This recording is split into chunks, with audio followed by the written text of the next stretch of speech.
qu'est-ce qui se passe avec la bagnole française? N'est-elle pas à la ramasse? Bonjour Yves Cara. Bonjour à toutes et à tous. Vous êtes le porte-parole du Mobilité Club de France. On parle beaucoup de la crise automobile en ce moment, mais avant qu'on rentre dans le détail de certains chiffres, ils sont quand même un tout petit peu affolants et je pense à tous ceux qui nous écoutent. Concrètement, c'est une crise de quoi? Est-ce que c'est une crise de modèle? Est-ce que c'est une crise des prix? Est-ce que c'est une crise des achats? Ou c'est tout simplement la crise d'un secteur qui n'a pas voulu tellement se renouveler, surtout en France, et on se retrouve dans cette situation? Il faut savoir que le secteur automobile, c'est le seul secteur qui n'a pas retrouvé le volume d'avant Covid. Donc il y a le maritime, l'aérien, c'est même encore plus. Donc faut se poser la question pourquoi. Pourquoi? Parce que les prix des voitures ont augmenté, les réparations ont considérablement augmenté. On achète moins de voitures, mais moi je dis toujours que le point zéro de ce séisme qui s'est produit dans le secteur automobile, c'est cette décision ahurissante, sans aucune étude d'impact, d'interdire la vente de moteurs thermiques neufs après 2035. Qui est en train d'être rediscuté. Mais le point de départ, le point zéro, il est là. Parce qu'en réalité, ça a provoqué un effet de crispation et chez les producteurs et chez les clients? Plus que de la crispation, c'est-à-dire les constructeurs qui, en fait, personne n'y croyait que les députés européens voteraient ça, donc ils se sont un petit peu fait surprendre. Et puis, il faut investir encore maintenant massivement dans l'électrique, en espérant que la multitechnologie prendra le pas et que cette décision sera assouplie. Donc, ils ont dû investir, donc ils ont augmenté les prix des voitures. Alors, ça tombait bien, il y avait le Covid, les matières premières, tout ça, ils en ont bien profité. Il faut dire ce qu'il y a aussi. Ils ont fait des beaux bénéfices. Ils ont délaissé les petites voitures qui étaient quand même le cœur du marché, en tout cas en France et même dans pas mal de pays. Donc les prix des pièces ont augmenté, donc tout a augmenté, tout coûte de plus en plus cher. Donc on a moins acheté de voitures neuves, moins de voitures sur le marché d'occasion. Donc ça veut dire que les prix ont augmenté, etc., etc. Et on est dans cette situation. Yves Cara, vous êtes le porte-parole du Mobilité Club de France. Quelques chiffres quand même. La production de véhicules en France est à un point bas. C'était 1,35 million l'an dernier contre 3,66 millions en 2004. Il y a aussi le fait que la France a perdu 38 600 emplois dans l'industrie automobile, rien que ces 5 dernières années. Et une étude Xerfi publiée cet été nous prédit que 75 000 nouvelles suppressions de postes en 10 ans pourraient avoir lieu. Concrètement, pourquoi la France est beaucoup plus touchée que les autres pays européens, même si on l'a bien compris en vous écoutant à l'instant que c'est tout le secteur qui est quand même en crise?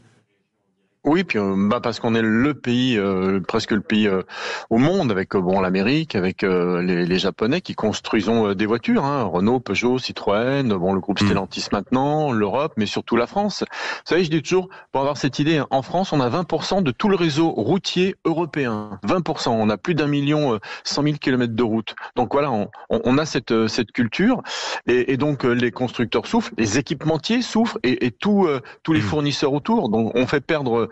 On a perdu effectivement beaucoup d'emplois parce que quand on était dieseliste il y a quelques années, si on se reconvertit pas maintenant, ça va être compliqué. Oui, ça, c'est sûr. Donc voilà, c'est pour ça que ce secteur et malheureusement, il n'y a pas assez d'emplois qui sont créés en face de ces destructions d'emplois et c'est le vrai problème. Ça, et on va en reparler dans un instant, mais vous abordiez tout à l'heure la question des prix. C'est vrai que j'ai fait un petit tour de ce qui peut s'acheter neuf et tiens, puisque vous parliez de Citroën, par exemple, la petite Citroën C3, elle est disponible aujourd'hui à partir de près de 15 000 euros. Vous prenez l'entrée de gamme de la familiale, c'est près de 20 000 euros.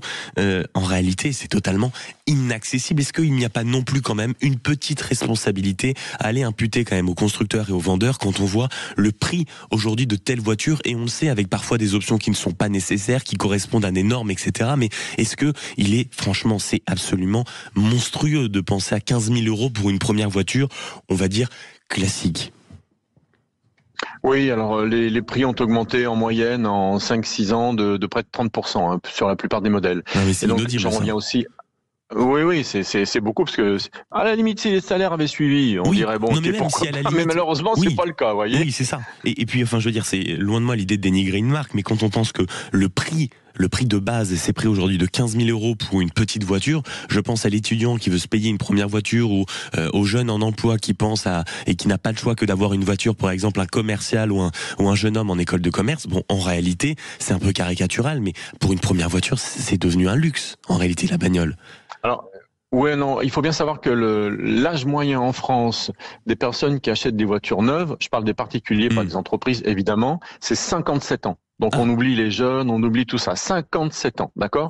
Et c'est en augmentation. C'est important de le dire. Pour une voiture neuve, oui, pour une voiture neuve. Ensuite, il y a aussi un chiffre que je donne souvent, c'est que donc on achète à peu près 1,7 million de voitures neuves en France et il y a à peu près 4 à 5 millions de voitures d'occasion qui échangent demain, d'accord. Et dans ces 4 à 5 millions de voitures d'occasion, les deux tiers coûtent moins de 10 000 euros. Donc c'est pour vous donner on a quand même un marché d'occasion qui est important et un vivier. C'est important, mais qui est très faible, moins de 10 000 euros. Ça veut dire des voitures soit anciennes, soit des petites voitures, pas trop vieilles, mais ça donne une idée un peu du pouvoir d'achat. Moins de 10 000 euros pour une voiture. Aujourd'hui, c'est soit une toute petite voiture qui a 5-6 ans, soit une beaucoup plus grosse voiture qui a plus de 100 000 km, voire 150 000. Hein. Et ça, c'est sûr qu'en termes de qualité, en termes de longévité, après, c'est pas la chose la plus exceptionnelle qu'on puisse trouver, c'est certain. Vous parliez des emplois qui ont du mal aussi à être remplacés. Il y a un problème de coût horaire aussi en France, non? Quand vous êtes le salarié aujourd'hui dans une entreprise française, c'est quoi le problème du coût horaire? C'est quoi, un peu plus de 47 euros, c'est ça, contre 27,6 en Espagne, 18,5 en Slovaquie, ce qui explique, j'imagine, la volonté de certains constructeurs d'implanter des usines hors Europe. Oui, ça, la désindustrialisation de la France, qui est un des pays européens qui a le plus souffert de cette désindustrialisation, oui, c'est dû au taux horaire. Mais pour donner une idée, la Clio qui est une des voitures les plus achetées en France et même en Europe, elle est fabriquée en Turquie. Hein, la dernière, voilà. Donc ça n'amène pas d'emploi en France, malheureusement. Mais vous avez quand même un prix aujourd'hui, la Clio qui est aux alentours de... Oui, aux alentours de 20 000 euros. Voilà, les premiers tarifs, 20 et quelques mille euros. Encore une fois, pour les voitures neuves, c'est pour ça qu'ils s'en vendent de moins en moins. Et je reviens souvent aussi, et je le dis souvent, sur l'entretien des voitures, qui est aussi, avec les pièces détachées, et la main-d'œuvre évidemment, mais surtout les pièces détachées qui ont énormément augmenté. Ça aussi, c'est un vrai problème. Parce que, vous savez, les voitures, avec toutes les normes de sécurité, et tant mieux, parce que ça a sauvé des vies et ça a évité de graves accidents, beaucoup d'électronique, plus c'est plus cher à l'entretien, et ça compte aussi dans le budget, c'est énorme. Hein. Bien sûr. Une dernière question, Yves Cara, porte-parole du Mobilité Club de France. Est-ce que le leasing social pour les achats de voitures est une solution, à vos yeux, durable, intéressante pour pallier ce déséquilibre dans un secteur en crise ? Elle ne concerne ce leasing social ne concerne qui va commencer le 30 septembre, que les voitures électriques, sous certaines conditions de revenus fiscales, etc., etc. C'est bien pour il y a eu un gros succès sur la saison 1 l'année dernière, donc voilà, c'est que ça répond à une demande. Maintenant, je dis toujours que quand on a une voiture 100% électrique, quand on n'a pas de recharge à domicile ou au pire au travail, c'est compliqué d'avoir une voiture électrique. Donc ce leasing social, très très bien. Alors financé par les certificats d'économie d'énergie, donc par les fournisseurs d'énergie, donc in fine, quand même, ça va se répercuter sur nos factures. Mais bon, ça peut être une bonne chose, mais ça ne concerne que les voitures 100% électriques. Ça aurait pu concerner, pourquoi pas, puisque le but, c'est quand même de donner une voiture à ceux qui n'ont pas trop les moyens d'en acheter une.